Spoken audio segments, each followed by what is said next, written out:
Hello అండి, అందరికీ నమస్తే. Good morning. నేను మీ శ్రీనివాస్ని. ఈనాడు, ఆంధ్రజ్యోతి, సాక్షి, ఆంధ్రప్రభ 4 వార్తాపత్రికల్లో వచ్చిన వార్తలు, వాటిలో వాస్తవాలు, ఉద్దేశాలు అన్నీ కూడా మనం ఈ వీడియోలో ఉన్నది చెప్పుకుందాం. చివరి వరకు చూడండి. ప్రతి ఒక్కరూ లైక్ చేయండి. నేను ఒక్కడనే కదా లైక్ చేయకపోయినా పర్వాలేదు అని అనుకోవద్దు. అలాగే లైక్స్ ఎన్ని వచ్చాయి, ఇది లైక్స్ ఎక్కువ రాలేదు కదా వదిలేద్దాం అనుకోవద్దు. ప్రతి ఒక్కరూ కూడా మనస్ఫూర్తిగా లైక్ చేస్తే మన ఛానల్ గ్రోత్ బాగుంటుంది. మన ఛానల్ కాస్త అంటే మనం ఈ 3 లక్షలు 4 లక్షలు సబ్స్క్రైబర్స్లోనే కాకుండా కాస్త మనకు నెక్స్ట్ లెవెల్కి వెళ్ళే ఛాన్స్ ఉంటుంది అనమాట. అది నేను చెప్పేది. ఇంకా అంబేద్కర్ అందరివాడు. నిన్న అంబేద్కర్ జయంతి సందర్భంగా సీఎం చంద్రబాబు నాయుడు గారు తాడికొండ నియోజకవర్గంలోని పొన్నికల్లు అనే గ్రామంలో పర్యటించారు. ఆయన ఏ ఒక్క వర్గానికో ప్రతినిధి కాదు, అసమానతలపై యుద్ధం చేసిన యోధుడు. P4 కార్యక్రమంలో పేదరిక నిర్మూలన, అంబేద్కర్ విదేశీ విద్యా పథకం మళ్లీ తెస్తాం, రాజ్యాంగ నిర్మాత జయంతి ఉత్సవాల్లో సీఎం చంద్రబాబు, రెసిడెన్షియల్ పాఠశాలల ఏర్పాటుకు శంకుస్థాపన. నాకు అదే డౌట్ అండి. నిజానికి అంబేద్కర్ ఏ ఒక్క వర్గానికో ప్రతినిధి కాదు కదా, కానీ నాకు కొన్ని డౌట్లు ఉన్నాయి. కేవలం గ్రామీణ ప్రాంతాల్లో మీరు చూడండి, ఎస్సీ కాలనీల్లో మాత్రమే అంబేద్కర్ విగ్రహం ఎందుకు ఉంటుంది? ఊరి నడిబొడ్డున రాజశేఖర రెడ్డి విగ్రహము, లేదంటే ఎన్టీఆర్ విగ్రహము, లేదా చాలా అరుదుగా రాజీవ్ గాంధీ విగ్రహము, మహాత్మా గాంధీ విగ్రహము, ఇవన్నీ ఉంటాయి ఊరి నడిబొడ్డున. కానీ ఎస్సీ కాలనీలో మాత్రం అంబేద్కర్ విగ్రహం ఉంటుంది. ఎందుకలా? ఆయన ఏ వర్గానికో ప్రతినిధి కాదు కదా. అలాగే ఎస్సీలకు సంబంధించిన పాఠశాలలకు అంబేద్కర్ అనే పేరు ఎందుకు పెడతారు? ఆయన ఏ వర్గానికో ప్రతినిధి కాదు కదా. అంటే ఈ సిస్టంలో ఉన్న ఫెయిల్యూర్స్, సిస్టంలో ఉన్న డౌట్స్ నాకు ఉన్నాయన్నమాట. ఆయన ఏ వర్గానికో ప్రతినిధి కాదన్నప్పుడు ఎస్సీలకు సంబంధించిన పథకానికే ఎందుకు పెడతారు అంబేద్కర్ అనే పేరు? ఆయన ఏ వర్గానికో ప్రతినిధి కాదన్నప్పుడు కరెక్టే, ఆయన ఏ వర్గానికి ప్రతినిధి కాదు. ఆయన భవిష్యత్తులో రాబోయే ఇబ్బందులను ముందుగానే ఊహించి అప్పుడు 1950స్లో ఉన్న సామాజిక అసమానతలు, అంటరానితనం, కుల జాడ్యం, ఇటువంటివన్నీ ఆయన నేరుగా చూసి అనుభవించి తన సన్నిహితులతో చర్చించి ఒక రాజ్యాంగాన్ని రాసి ఆ కమిటీకి ఆయన ప్రతినిధిగా అధినేతగా ఉంటూ రాజ్యాంగాన్ని రాసి భవిష్యత్తులో ఇలా రిజర్వేషన్లు ఇలా ఉండాలని చెప్పి అవసరమైతే రిజర్వేషన్లు మార్చుకోవచ్చు అని కూడా ఒక దారి చూపి వెళ్ళారు. కానీ కాలక్రమేణా దేశంలో ఉన్న దళితులు అంబేద్కర్ గారిని ఓన్ చేసుకోవడం ప్రారంభించారు. మాట్లాడితే అంబేద్కర్ జై భీమ్ అంటారు. మిగిలిన వాళ్ళు ఎందుకు అలా అనరు? వాళ్ళు అలా అనడం వల్ల వీళ్ళు అనట్లేదా? వాళ్ళు ఎలాగా అంటున్నారు కదా, వాళ్ళ ఓట్లు కావాలంటే అంబేద్కర్ జపం చేస్తే చాలు అని అంటున్నారా? అంబేద్కర్ ఏ వర్గానికో ప్రతినిధి కాదు అన్నప్పుడు కోనసీమ జిల్లాకు మాత్రమే అంబేద్కర్ పేరు ఎందుకు పెట్టారు? ఆయన ఏమో అక్కడ పుట్టలేదు కదా, ఎందుకంటే అక్కడ ఎస్సీల ఓట్లు ఎక్కువ ఉన్నాయి కాబట్టి. ఇదంతా కూడా చాలా ప్రాక్టికల్, సిస్టంలో ఫెయిల్యూర్స్ ఉన్న డౌట్లు. నిజంగా నేను మళ్ళీ మనస్ఫూర్తిగా చెప్తున్నా, ఆయన ఏ వర్గానికో ప్రతినిధి కాదు. ఆయన విగ్రహాలు ప్రతి ఊర్లో నడిబొడ్డున ఉండాలి. కేవలం ఎస్సీ కాలనీలోనే కాదు. మీరు కావాలంటే చెక్ చేయండి. నేను గ్రామీణ ప్రాంతాల్లో రిపోర్టర్గా పనిచేసినప్పుడు, ఈనాడులో జాయిన్ అయినప్పుడు ఏ ఊర్లో చూసినా ఎస్సీ ఏరియా అంటే అంబేద్కర్ విగ్రహం, అంబేద్కర్ బొమ్మ.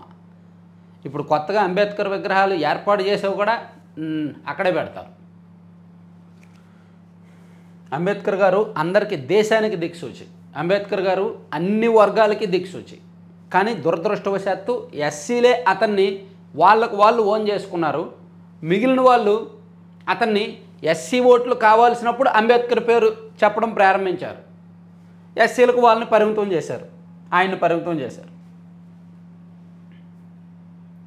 అంటరానితనం, వివక్ష, అవమానాలు, అసమానతలు వంటి ఎన్నో అవరోధాలను ఎదుర్కొని అంబేద్కర్ ముందుకెళ్లారు. సమస్యలపై యుద్ధం చేసిన గొప్ప యోధుడు అంబేద్కర్ అని ముఖ్యమంత్రి చంద్రబాబు నాయుడు కీర్తించారు. భారత ప్రజాస్వామ్యానికి దిశ నిర్దేశించిన అంబేద్కర్ ఏ ఒక్క వర్గానికో ప్రతినిధి కాదు, మనందరి వారు అని పేర్కొన్నారు. ఎన్టీఆర్ నేషనల్ ఫ్రంట్ కన్వీనర్గా ఉన్నప్పుడే అంబేద్కర్కు భారతరత్న ఇప్పించిన ఘనత తెదేపదని గుర్తు చేశారు. రాజ్యాంగ నిర్మాత డాక్టర్ బిఆర్ అంబేద్కర్ జయంతి ఉత్సవాలు సోమవారం గుంటూరు జిల్లా తాడికొండ నియోజకవర్గం పొన్నికల్లు గ్రామంలో జరిగాయి. తాడికొండ నియోజకవర్గం రిజర్వ్డ్ కాన్స్టిట్యుయెన్సీ. అక్కడే పెట్టడానికి కారణం ఏంటి? పాయింట్ నెంబర్ 1, వీలైతే ఈ పొన్నికల్లు గ్రామంలో అంబేద్కర్ విగ్రహం ఎక్కడుందో ఎవరైనా తెలిసిన వాళ్ళు ఉంటే కామెంట్ చేయండి, నాకు తెలియదు. పొన్నికల్లు గ్రామంలో అంబేద్కర్ విగ్రహం, ఇదిగో పొన్నికల్లు అంబేద్కర్ కాలనీ అన్నారంటే అక్కడ మేబీ ఎస్సీ కాలనీ అయి ఉంటుంది, ఎస్సీ ఏరియానే అయి ఉంటుంది. ఇదే కదా సమస్య. ప్రాక్టికల్గా మన దేశం ఎదుర్కొంటున్న సమస్య ఇదే. కేవలం ఎస్సీల కాలనీకే అంబేద్కర్ పేరు ఎందుకు పెడుతున్నారు? కేవలం దళితుల ఏరియాలోనే అంబేద్కర్ విగ్రహాలు ఎందుకు పెడుతున్నారు? ఈ పొన్నికల్లు గ్రామంలో కూడా అదే చేశారు. మారండి, మాటలు చెప్పడం కాదు, మారండి. ఊరి నడిబొడ్డున అంబేద్కర్ బొమ్మ పెట్టండి. ఇప్పుడు పెట్టారు ఎక్కడ, మన విజయవాడలో పీడబ్ల్యూటీ గ్రౌండ్స్లో పెట్టారు స్వరాజ్ మైదాన్. ఎస్, అది మంచిది, రాష్ట్రం నడిబొడ్డున అలా ఉండటం మంచిది. పెట్టారు, అది ఓట్ల కోసం రాజకీయం కోసం పెట్టారు. సరే, ఏదైనా పెట్టడం అయితే మంచిదే. అలా ప్రతి ఊర్లో కూడా వీలైతే మధ్యలో పెట్టండి, మంచి సర్కిల్స్లో పెట్టండి. అంతే తప్ప ఒక ప్రాంతానికి పరిమితం చేయొద్దు. సరే, P4 కార్యక్రమంతో పేదరిక నిర్మూలన, అక్కడ కూడా ఆయన P4 మీటింగులు పెట్టారు. దళిత వాళ్ళ ఇంటికి వెళ్ళారు. ఇదిగోండి పొన్నికల్లు దళిత వాళ్ళలో ముఖ్యమంత్రి చంద్రబాబు, మీ కష్టాలు తెలుసుకోవడానికే వచ్చా. దళితుల ఇంట్లో పాయసము గారెలు తిని వారితో మమేకం. అంబేద్కర్ జయంతి కాబట్టి దళితుల ఇంటికి, దళితుల వాడికి. అంతకుమించి నేను ఇంకా ఓపెన్గా చెప్పలేను. ప్రతి ఒక్కళ్ళు అంతే, నాట్ ఓన్లీ చంద్రబాబు గారు, ఈవెన్ నరేంద్ర మోదీ గారు అయినా అంతే, జగన్మోహన్ రెడ్డి గారు అయినా అంతే. మన సిస్టమ్ ఫెయిల్యూర్, మన సిస్టానికి పట్టిన దరిద్రం అది. అంబేద్కర్ గారిని ఒక వర్గానికి, ఒక ప్రాంతానికి పరిమితం చేసేసి మాటలు చెప్పినప్పుడు మాత్రం ఆయన ఏ వర్గానికి పరిమితం కాదు, ఆయన ఏ కులానికి పరిమితం కాదని మాటలు చెప్తాం. ఇదిగోండి అంబేద్కర్ జయంతి కాబట్టి దళిత వాళ్ళలో ముఖ్యమంత్రి చంద్రబాబు, దళితుల ఇంట్లో పాయసం గారెలు తిని, ఎందుకంటే అంబేద్కర్ జయంతి. సరే, ఇంకా అది నేను చెప్పే కొద్దీ కోపం వస్తుందిలే, నాకే కోపం వస్తుంది, నాలో తణుకు వస్తుంది, ఆవేశం, పదాలు దొర్లేస్తాయి. కాబట్టి నేను ఆ సబ్జెక్ట్ ఇంకా చెప్పను. నిన్న నేను చాలా కార్యక్రమాలు అబ్జర్వ్ చేశాను. ప్రతి చోట అంబేద్కర్ జయంతి అంటే దళిత ఏరియాల్లోనే జరిగింది. మనం దశాబ్దాల కాలంగా అంబేద్కర్ గారిని ఒక కాలనీకి పరిమితం చేసి, ఒక ప్రాంతానికి పరిమితం చేసి, ఒక వర్గానికి పరిమితం చేసి, ఊళ్ళో ఒక పల్లెకి పరిమితం చేసి, చివరికి అంబేద్కర్ జయంతి అంటే మాటలు చెప్పడానికి మన రాజకీయం మొదలైంది. సరే, మెహల్ చోక్సీ అరెస్టు. బెల్జియంలో అదుపులోకి వజ్రాల వ్యాపారి. ఈయన చరిత్ర గుర్తుండే ఉంటుందిగా, నీరవ్ మోదీ తెలుసు కదా, నీరవ్ మోదీ వజ్రాల వ్యాపారి, ఆయన మామే మెహల్ చోక్సీ. వీళ్ళిద్దరూ కలిపి పంజాబ్ నేషనల్ బ్యాంక్కి 13,000 కోట్లు ఎగ్గొట్టి విదేశాలకు పారిపోయారు. దాదాపుగా 7 ఏళ్ల కిందట 13,000 కోట్లు రుణాలు తీసుకొని ఎగ్గొట్టి విదేశాలకు పారిపోయి అక్కడ జల్సాలు విహారాలు చేస్తున్నారు. నీరవ్ మోదీ 2019లో లండన్లో పోలీసులు అరెస్ట్ చేశారు నీరవ్ మోదీని. అతన్ని భారత్కు అప్పగించడానికి ఇండియా అక్కడ పిటిషన్ వేసింది. లండన్ కోర్టులో ఇప్పటికీ విచారణ జరుగుతూ ఉంది 5 ఏళ్ల నుంచి. సో ఈలోగా ఈయన ఇన్నాళ్ళు తప్పించుకుంటూ ఉంటూ నేను దొరికాడంట బెల్జియంలో. పంజాబ్ నేషనల్ బ్యాంక్ నుంచి 1,000 కోట్ల రూపాయల రుణాలను తీసుకొని ఎగ్గొట్టి విదేశాలకు పారిపోయిన వజ్రాల వ్యాపారి మెహల్ చోక్సీ బెల్జియంలో అరెస్ట్ అయ్యాడు. ఏడాది కిందట ఆ దేశానికి వచ్చిన అతన్ని తమకు అప్పగించాలంటూ భారత దర్యాప్తు సంస్థలు సిబిఐ, ఈడీ చేసిన అభ్యర్థన కారణంగానే అక్కడ అధికారులు అదుపులోకి తీసుకున్నారు. సోమవారం దర్యాప్తు సంస్థలు అతని అరెస్టును ధృవీకరించాయి. చోక్సీ పరారీలో ఉన్న అంతర్జాతీయ ఆర్థిక నేరస్తుడిగా ప్రకటించాలంటూ ఈడీ చేసిన అభ్యర్థనను 7 ఏళ్లుగా కోర్టులో పెండింగ్లో ఉంది. పిఎన్బిని దాదాపు 13,000 కోట్లకు మోసగించిన కేసులో మెహుల్ చోక్సీ నిందితుడు. ఈ కేసులో అతని మేనల్లుడు నీరవ్ మోదీ మొదటి ముద్దాయి. నీరవ్ మోదీని ఇప్పటికే పరారీలో ఉన్న ఆర్థిక నేరస్తుడిగా ప్రకటించారు. 2019 నుంచి అతను లండన్ జైల్లో నిర్బంధంలో ఉన్నాడనమాట. సో ఇప్పుడు మెహుల్ చోక్సీని కూడా అప్పగించడం అంత తేలికేమీ కాదు. మెహుల్ చోక్సీ బెల్జియంలో అరెస్ట్ చేసిన అతన్ని భారత్కు అప్పగించడం అంత తేలిక కాకపోవచ్చని నిపుణులు అంటున్నారు. అతని వద్ద కావాల్సినంత డబ్బు ఉంది. ఐరోపాలోని అత్యంత ప్రతిభావంతులైన న్యాయవాదులు నియమించుకోగలడు. అందుకే అతడి అప్పగింత అంత తేలికేమీ కాదు అని ప్రజావేగు ఒకరు వ్యాఖ్యానించారు. సరే, ఇవి కీలకం. మేబీ ఏంటిది అంబేద్కర్ జయంతి మేబీ ఆంధ్రజ్యోతిలో కూడా హైలైట్ చేశారు. ఇదిగోండి, మళ్ళీ అంబేద్కర్ విదేశీ విద్య, ఎస్సీల పిల్లలకు అత్యున్నత విద్య లక్ష్యం, పేదరికం లేని సమాజాన్ని నిర్మిస్తా, రాజకీయం అంటే మభ్యపెట్టడం కాదు, దారి చూపడమని 10 నెలల్లో చూపాం. ఒక్క కుటుంబాన్నైనా నాడు బాగు చేశారా, ఇంకా కుటుంబాలను నాశనం చేశారు. వైసీపీ నాయకులపై చంద్రబాబు ధ్వజం. పొన్నికల్లులో 369 కుటుంబాల దత్తత. సో P4లో భాగంగా పొన్నికల్లులో 369 కుటుంబాలు దత్తత తీసుకున్నారంట. అదిగో ఎస్సీల పిల్లలకు అత్యున్నత విద్య కోసం అంబేద్కర్ అనే పేరు పెట్టి చేస్తున్నారు. ఊరేగండి. ఇక వైకాపా హయాంలో గోమేధం నాడు తీతిదే గోశాల నిర్వహణ ఘోరం. ఎన్నో ఆవులు మరణించిన వివరాలు తొక్కిపెట్టారు. నాచు పట్టిన నీరు, పురుగులు పట్టిన దానా పెట్టారు. కాలం చెల్లిన ఔషధాలతో వాటి ప్రాణాల పైకి తెచ్చారు. అప్పటి డైరెక్టర్ హరినాథ్ రెడ్డి అనేక అక్రమాలకు పాల్పడ్డారు. విజిలెన్స్ తనిఖీల్లో అప్పట్లోనే ఇవన్నీ బయటపడ్డాయి. సీఎం ఆదేశాలతోనే ప్రస్తుతం అనేక మార్పులు చేశాం. తితిది ఈవో శ్యామలరావు వెల్లడి. టీటీడీ ఈవో శ్యామలరావు గారు నిన్న ప్రెస్ మీట్ పెట్టి వైఎస్ఆర్ కాంగ్రెస్ పార్టీ అధికారంలో ఉన్నప్పుడే మార్చి, ఏప్రిల్, మే ఆ నెలల్లో ఇక్కడ భారీగా గోవులు చనిపోయాయి. లాస్ట్ ఇయర్ సమ్మర్లో వాళ్ళు వైసీపీ అధికారంలో ఉన్నప్పుడే మెయింటెనెన్స్ సరిగ్గా చేయలేదు, నాచు పట్టిన నీరు పెట్టారు అని వివరాలు చూపించారు, ఫోటోలు చూపించారు, కొన్ని సీసీటీవీ ఫోటోలు చూపించారు. నిన్న కొంచెం దాన్ని ఈనాడులో బాగా హైలైట్ చేశారు. ఇప్పుడు సాక్షిలో దానికి కౌంటర్గా టీడీపీ పాలనలో టీటీడీ అభాశుభాలు, సత్యం వధ ధర్మం చెర, గోశాలలో గోవుల మృతి ముమ్మాటికి నిజం, పవిత్ర క్షేత్రంలో 10 నెలలుగా వరుస అపచారాలు అని రాశారు. నాకు అర్థమవుతుంది ఏంటంటే వైసీపీ ఉన్నప్పుడు జరిగింది, టీడీపీ ఉన్నప్పుడు జరిగింది. వైసీపీ దాన్ని వెలుగులోకి తెచ్చింది. అరే బాబు మేమున్నప్పుడే కాదురా మీరున్నప్పుడు కూడా జరిగింది అని చెప్పి వీళ్ళు దానికి కౌంటర్ ఇచ్చారు టీడీపీ వాళ్ళు.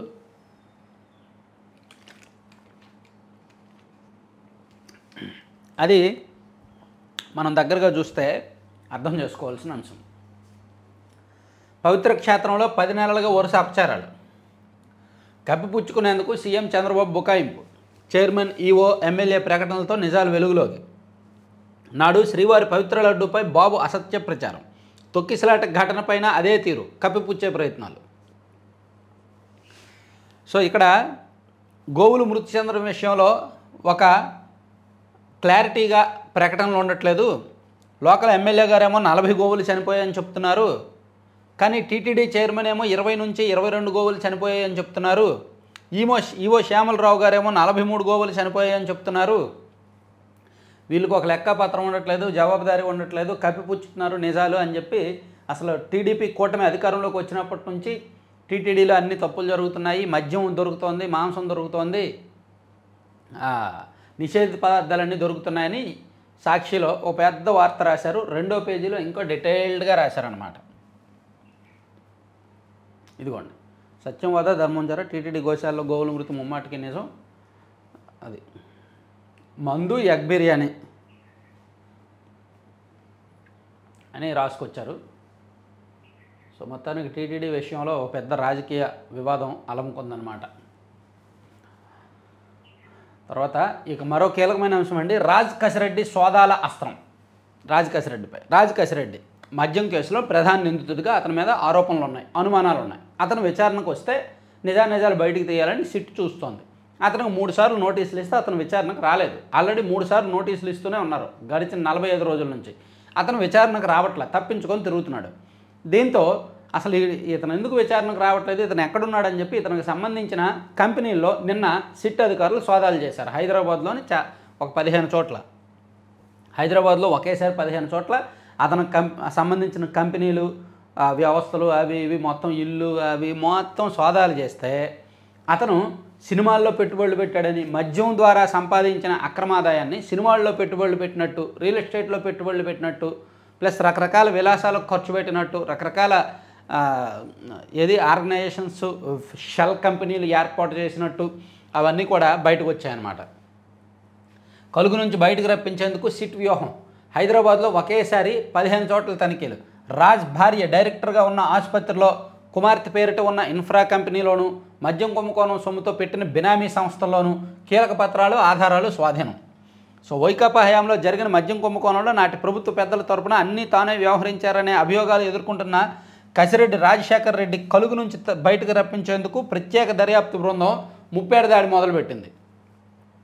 విచారణకు హాజరు కావాలంటూ 3 సార్లు నోటీసులు ఇచ్చినా బేఖాతరు చేయడం, తనకు ఏ ప్రాతిపదికన నోటీసులు ఇస్తున్నారంటూ సిట్ను ప్రశ్నించడం, హైకోర్టు ఆదేశాలను ధిక్కరించడం, దర్యాప్తునకు సహకరించకుండా పారిపోవడంతో ఆయన కోసం తీవ్రంగా గాలిస్తోంది.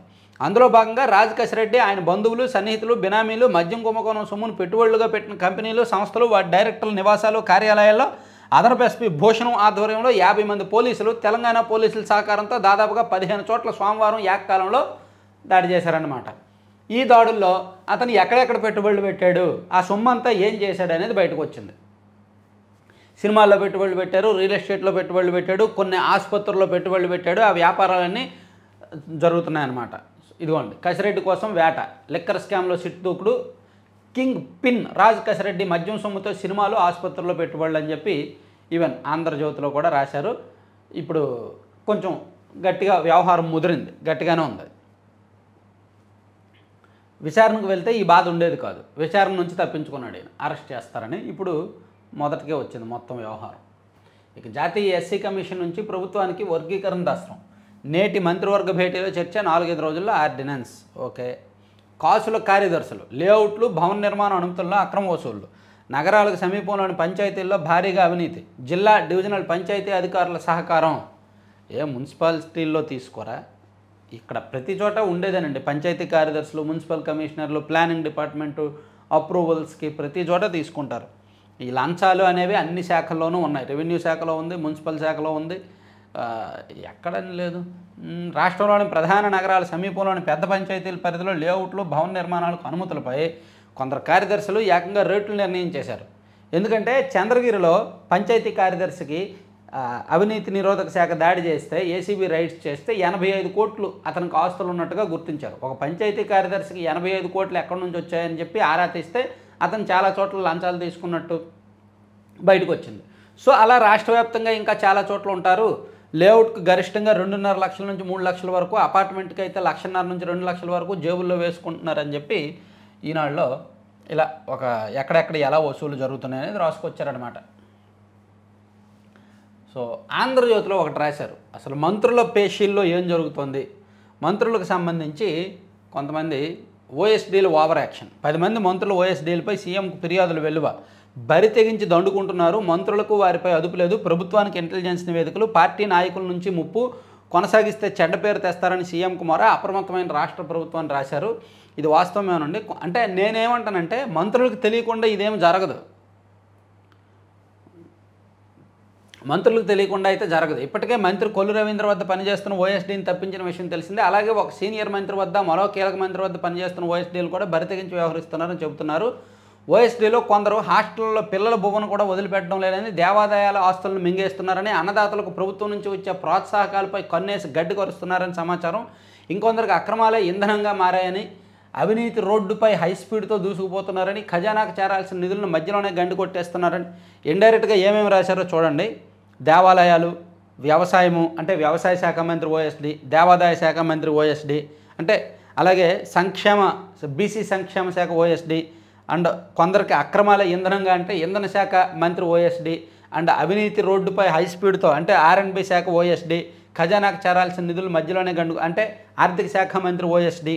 ఇట్లా ఎవరెవరు ఏం చేస్తున్నారు అనేది ఇండైరెక్ట్గా ఆయా శాఖలు కూడా రాసేశారు ఆంధ్రజ్యోతిలో. సో ఇది వాస్తవమేనండి. మంత్రులు అవినీతి మరీ ఎక్కువైపోయింది, మంత్రులు ఓఎస్డీల అవినీతి కూడా అది రాసుకొచ్చారనమాట. సో ఈరోజు మేబీ క్యాబినెట్ భేటీలో ఈ అంశం ప్రత్యేకంగా చర్చకు వచ్చే అవకాశం అయితే ఉందండి. చాలామంది మంత్రులు వాళ్ళ ఓఎస్డీలు విపరీతంగా కరప్షన్ జరుగుతుంది. ఏమండి ప్రభుత్వం పచ్చిగా చెప్తున్నా, ఇప్పటి వరకు చెప్పలేదు. ఇప్పటికిప్పుడు ఎన్నికలు జరిగితే 164లో కనీసం ఒక 30-40 పోయే ఛాన్స్ ఉంది. దానికి కార్యకర్తల అసంతృప్తి కారణం, ఎమ్మెల్యేల బరితెగింపు, అవినీతి వ్యవహారాల కారణం, మంత్రులు కూడా మరీ విచ్చలవిడిగా ఉన్నారు. కాబట్టి 10 నెలల్లోనే దాదాపుగా ఒక 5 to 10% ఓట్లు కోల్పోయినా ఆశ్చర్యపోకల, 164లో ఒక 20% సీట్లు కోల్పోయినా ఆశ్చర్యపోకల. పరిస్థితి గ్రౌండ్లో అయితే బాగాలేదన్నమాట. అవినీతి విచ్చలవిడి అయిపోయింది, ఓపెన్గా అయిపోయింది. ఎమ్మెల్యేలు బరితెగింపు విచ్చలవిడిగా అయిపోయింది. చాలామంది అందుబాటులోకి సరికొత్త ఆకర్షణ ప్రారంభించిన ఆర్ఎఫ్సి ఎండి విజయేశ్వరి, డైరెక్టర్ కీర్తి సోహానా. శ్రీవారి సుప్రభాత్ సేవలో అన్న లెజినోవా కుమారుడు మార్క్ శంకర్ పేరుతో అన్నదానం. సో నిన్న ఆమె పవన్ కళ్యాణ్ గారి భార్య వెళ్ళి తన కుమారుడి పేరిట ఒకరోజు అన్నదానానికి 17 లక్షల విరాళం ఇచ్చి అలాగే అక్కడ భోజనం చేశారనమాట, వాళ్ళకు వడ్డించి. సొంత వారి కోసం నిజంగా ఆమె విదేశాల్లో పుట్టి పెరిగి విదేశీ కల్చర్కి అలవాటు పడి ఇక్కడ అత్యంత భక్తితో ఉంటూ తలనీలాలు సమర్పించి అక్కడ అన్నప్రసాదం భోజనం చేయడం అంటే మామూలు విషయం కాదు, చాలామంది నేర్చుకోవాలి. సొంత వారి కోసం జిఎం పదవి సృష్టించారు. గత ప్రభుత్వ నిర్వాహకం ఇది తొలగించేందుకు కసరత్తు చేయాల్సి వస్తుంది. తితిదే ఏవో శ్యామలరావు సొంత వారి కోసం జిఎం. గత ప్రభుత్వం ఉన్నప్పుడంట సొంత వారి కోసం ఒక పదవిని సృష్టించి ఇచ్చారంట. చాలా చోట్ల పదవులు సృష్టించారు. సలహాదారుల పదవులన్నీ సృష్టించినవేగా. సలహాదారుల పదవులన్నీ సృష్టించి వాళ్ళు అనుకునే వాళ్ళకి ఇచ్చారు కదా. సో వైసీపీ వాళ్ళు చేసిన మామూలు విషయం కాదు.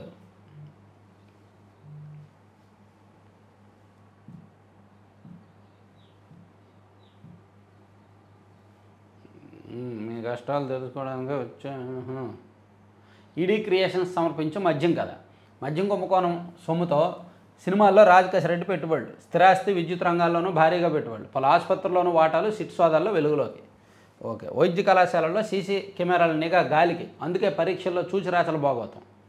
సీసీ కెమెరాలు ఉంటే చూసి రాయలేరుగా, అందుకే సీసీ కెమెరాలు తీసేసి మరీ చూసి రాసుకుంటున్నారంట సిద్ధార్థ వైద్య కళాశాల. ఇన్నోవేషన్ హబ్ ఏర్పాటుకు మార్గదర్శకాలు. సరే.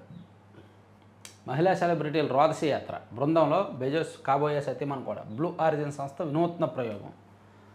14 ఏళ్ల కిందట ప్రతిజ్ఞ నెరవేరిన వేళ మోదీ బహుకరించిన బూట్లు వేసుకున్న అభిమాని. సరే, ఇవన్నీ పక్కన పెడదాం కానీ సాక్షికి వెళ్దాం.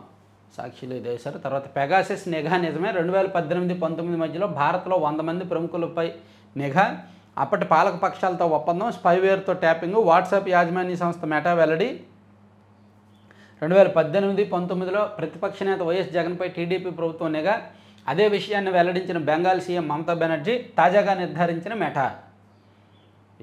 ఏమండి, ఒకరి మీద ఒకరి నిఘా. వైసీపీ అధికారంలో ఉన్నప్పుడు చంద్రబాబు గారు, లోకేష్ గారు అని టీడీపీ నాయకులు ఫోన్లు ట్యాప్ చేయలేదా? జడ్జీలు ఫోన్లు ట్యాప్ చేయలేదా? మీడియా వాళ్ళు ఫోన్లు ట్యాప్ చేయలేదా? చంద్రబాబు వైసీపీ అధికారంలో ఉన్నప్పుడు వీళ్ళు కూటమి ప్రభుత్వం అధికారంలోకి వచ్చిన 10 నెలల్లో ఫోన్ ట్యాపింగ్ వ్యవహారాన్ని ఎందుకు బయటకు తీయట్లేదంటే అది పెద్ద వ్యవహారం కాబట్టి దానిలో రాజీ చేసుకున్నారు అంతే. కొన్ని పెద్ద పెద్ద వ్యవహారాల్లో రాజీ చేసేసుకుంది కూటమి ప్రభుత్వం జగన్మోహన్ రెడ్డి గారితో. అందుకని ఫోన్ ట్యాపింగ్ వ్యవహారం బయటకు రావట్లేదు, అసలు ఎవరూ మాట్లాడట్లేదు కూడా. సో ఇప్పుడు పెగాసిస్ని మళ్ళీ ఇన్నాళ్ళ తర్వాత, దాదాపుగా 7 ఏళ్ల తర్వాత మళ్ళీ బయటకు తీసుకొచ్చారు. అప్పుడు జరిగిందే అని చెప్తున్నారు. చాలామంది మర్చిపోయే ఉంటారు. వైఎస్ఆర్సీపీ చెప్పిందే నిజమైంది. ఎస్, వైసీపీ ఏం చెప్పినా నిజమవుద్ది. పింక్ డైమండ్ కూడా నిజమైందిగా. మీరు 5 ఏళ్ళు అధికారంలో ఉంటూ పింక్ డైమండ్ని తీసుకొచ్చారుగా. సో 2018-19లో అప్పటి ప్రతిపక్ష నేత వైఎస్ఆర్సీపీ అధినేత జగన్మోహన్ రెడ్డితో పాటు తమ పార్టీ అగ్రనాయకుల ఫోన్లు చంద్రబాబు ప్రభుత్వం నిఘా పెట్టిందన్న. నిజంగా వాళ్ళు ఫోన్లు ట్యాప్ చేస్తే, ఫోన్ల మీద నిఘా పెడితే వైఎస్ వివేకానంద రెడ్డి గారి కేసు ఉండేదా? అసలు ఆయన మర్డర్ జరిగేదా?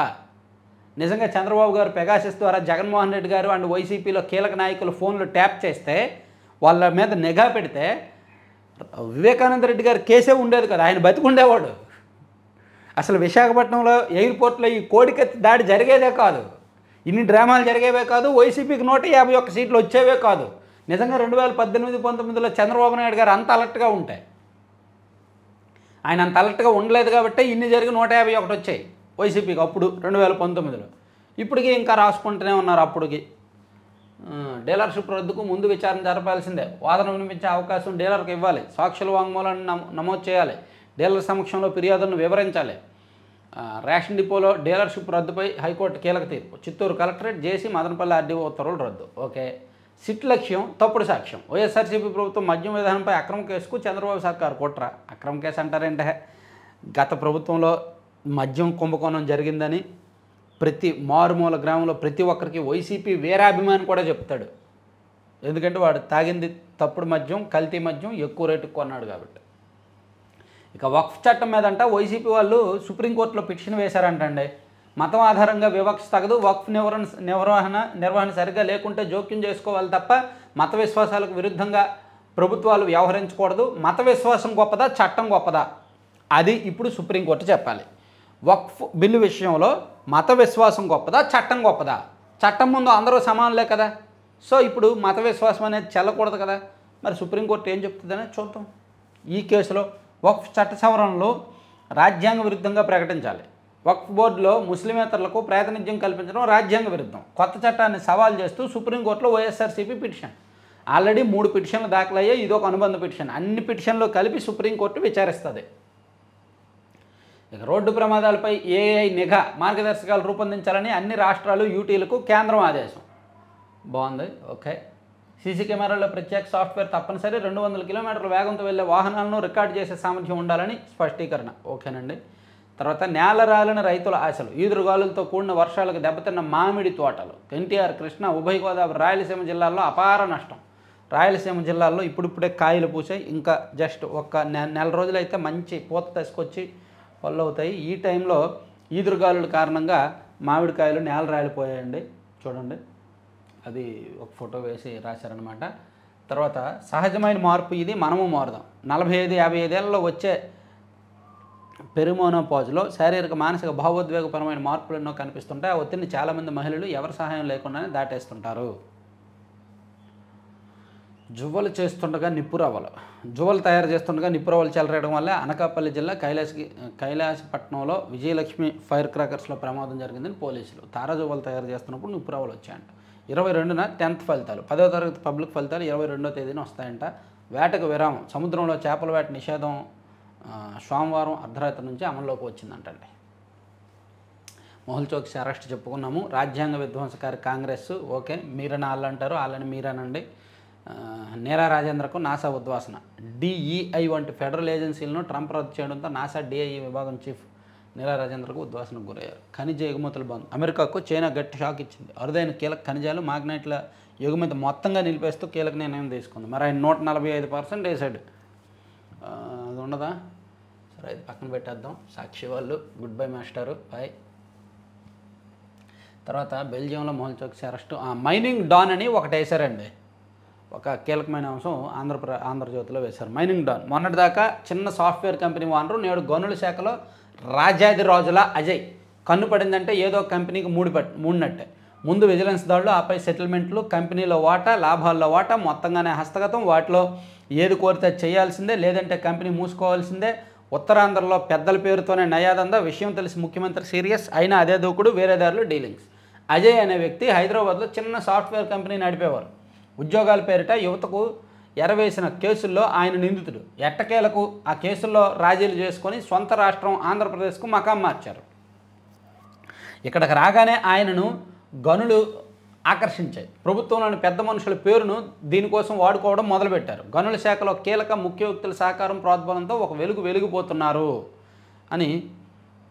గత ప్రభుత్వంలో భారీ పెనాల్టీలు వేసిన గ్రానైట్లను ఒక్కొక్కరు దక్కించుకుంటున్నారు. ఇప్పుడు చాలామంది ఒక 3-4 గ్రానైట్ లీజులను దక్కించుకొని దాన్ని నడుపుతూ ఉన్నారనమాట. దీనిలో ఉన్నారు కొంతమంది, పేర్లు చెప్తే ఫీల్ అవుతున్నారు. ఆయన ఓ మైనింగ్ డాన్. ఆయన కన్ను ఏ మైనింగ్ లీజు పరిశ్రమపై పడినా యజమానికి మూడినట్టే. మొదట గనుల శాఖలో అత్యంత కీలకమైన ఓ వ్యక్తి సంబంధిత కంపెనీకి ఎండీ ఫోన్ చేస్తారు. ఆ వెంటనే మరో అధికారి ఫోన్ చేస్తారు. సార్కు సంబంధిత మైనింగ్ లీజు పరిశ్రమ కావాలి, మీరు అప్పగించండి, రివిజన్ కేసు మీకు అనుకూలంగా సెటిల్ అవుద్ది అనేది ఈ ఫోన్ల సారాంశం. ఇదనమాట. దీనిలో ఒక మంత్రి గారికి ప్రత్యక్షంగా ప్రమేయం ఉంది. ఈ గ్రానైట్కి సంబంధించి ఒక మంత్రి గారికి. అది గ్రానైట్ మంత్రి గారు, గనుల శాఖ మంత్రి గారు కాదు, ఇంకో మంత్రి గారు. తర్వాత మళ్ళీ అంబేద్కర్ విదేశీ విద్య, రాజకేశ్వరరెడ్డి చెప్పుకున్నాం. మంత్రులు కాస్త పట్టించుకోండి. అతిగతి లేని ఉపాధి పనుల బకాయిలు 2014-19లో పనులు చేస్తే నేటికి పెండింగు. టీడీపీ మద్దతుదారులను చెల్లించిన గత సర్కారు సుమారు 1000 కోట్ల బకాయిలు. కూటమి అధికారంలోకి వచ్చాక సీఎం చంద్రబాబు ఆదేశించిన చెల్లింపులపై దృష్టి పెట్టిన ఇన్ఛార్జి మంత్రులు. ప్రభుత్వం ఏర్పడి 10 నెలలైనా తీరని కష్టాలు. ఎన్టీఆర్ హౌసింగ్ బకాయిలే 960 కోట్లు. 2019కి ముందు పనులు చేసిన వాళ్ళకి ఇప్పటికీ బిల్లులు రాలేదు. చిన్న కాంట్రాక్టర్లకు 30 లక్షలు, 40 లక్షలు, 50 లక్షలు, కోటి రూపాయలు కూడా ఇవ్వలేకపోతున్నారు. 2019కి ముందు చేశారు పనులు. చాలామంది ఉన్నారు అటువంటి వాళ్ళు. మన సబ్స్క్రైబర్సే చాలామంది ఉన్నారు. తర్వాత భార్యను, కడుపులోని బిడ్డను చిదిమేశాడు. మరికొద్ది గంటల్లో ప్రసవం కానున్న భార్య గొంతుకు చున్ని బిగించి చంపిన ఉన్మాది. 2 ఏళ్ల క్రితం ప్రేమ పెళ్లి, విశాఖలో రహస్య కాపురం. బిడ్డను కంటే ఇంట్లో వాళ్ళకి తెలిసిపోతుందని ఘాతుకం. ఎవరిని ఎవడ్రా బాబు? భార్యను, కడుపులో బిడ్డను కూడా చంపేశాడంట.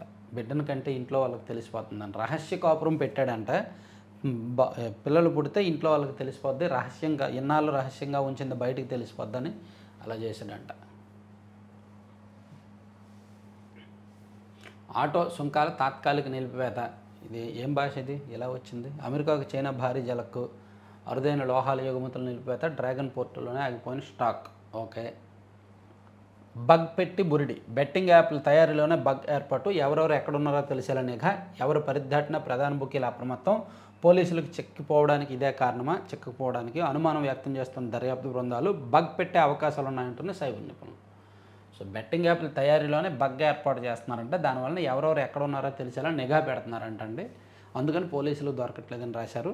ఈవెన్ 5 ఏళ్ళు అక్రమాలే తిరుమలను భ్రష్టు పట్టించారని ఈవో గారు పెట్టిన ప్రెస్ మీట్ను ఇక్కడ పెట్టారు. ఇది ఆంధ్రజ్యోతిలో వచ్చిన అంశాలు కూడా పక్కన పెట్టేస్తా. ఆంధ్రప్రభ నేను ఓపెన్ చేయలేదు కదా, ఆంధ్రప్రభ ఓపెన్ చేస్తా. మేబీ ఆంధ్రప్రభలో కూడా ఇవే వస్తాయిలే, ఏమైనా ప్రత్యేకమైన ఉంటూ చూద్దాం. వక్ఫ్ రూల్స్ని కాంగ్రెస్ స్వార్థానికి వాడుకుంటోంది అని ఆదేశారు. తర్వాత మళ్ళీ విదేశీ విద్య ఓకే. హైదరాబాద్లో సిట్ తనిఖీలు, సుప్రీంకోర్టుకు వైసీపీ కొత్త ట్రెండ్ అంట. జిల్లా టూర్లకు కొత్త దశ, జనంతోనే ఉండేందుకు ప్రాధాన్యత, సామూహిక సమస్యలతో పాటు వ్యక్తిగత సమస్యల పరిష్కారం పైన దృష్టి, కుటుంబ ఆర్థిక పరిస్థితులపై ఆరా, సరికొత్త సంక్షేమం అభివృద్ధికి సీఎం చంద్రబాబు బాటలు, ప్రజల మధ్య ప్రముఖుల జయంతి వర్ధంతులు. సో సీఎం చంద్రబాబు నాయుడు గారు ఎక్కువగా ప్రజల్లోకి వెళ్ళి ఏదో ఒక కుటుంబం ఏదో ఒక ఇంటికి వెళ్ళి వాళ్ళకి కావాల్సింది చేస్తున్నారు. అదే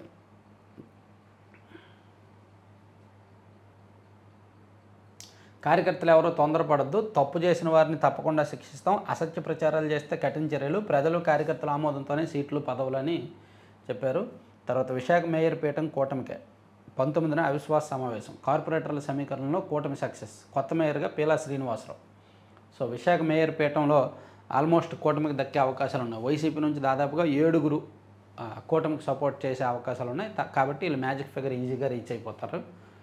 అది రాసుకొచ్చారనమాట. వేలానికి గోల్కొండ బ్లూ డైమండ్ మే 14న జెనీవాలో వేలం ప్రక్రియ 300 నుంచి 430 కోట్లు పలకవచ్చని అంచనా. గోల్కొండ బ్లూ డైమండ్ వేలం వేస్తున్నారా? ఒక యాడ్ ఇచ్చారు.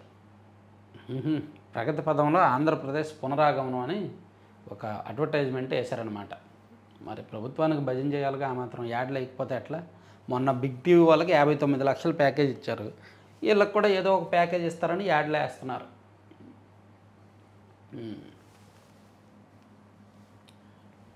సో ఒకసారి నేషనల్ అంశాలన్నీ చూసుకొని ముగిద్దాం. సముద్రంలో మాదక ద్రవ్యాలు పారబోతా అధికారులను చూసి విసిరేసిన పాకిస్తానీ స్మగ్లర్లు, విలువ సుమారు 1800 కోట్లు అంటండి. 1800 కోట్లు విలువైన మాదక ద్రవ్యాలు సముద్రంలో విసిరేసి స్మగ్లర్లు పారిపోయారంట. ఘనంగా అంబేద్కర్ జయంతి, బాబాసాహెబ్ పుట్టిన ఊరు కొత్త రైలు ప్రారంభం.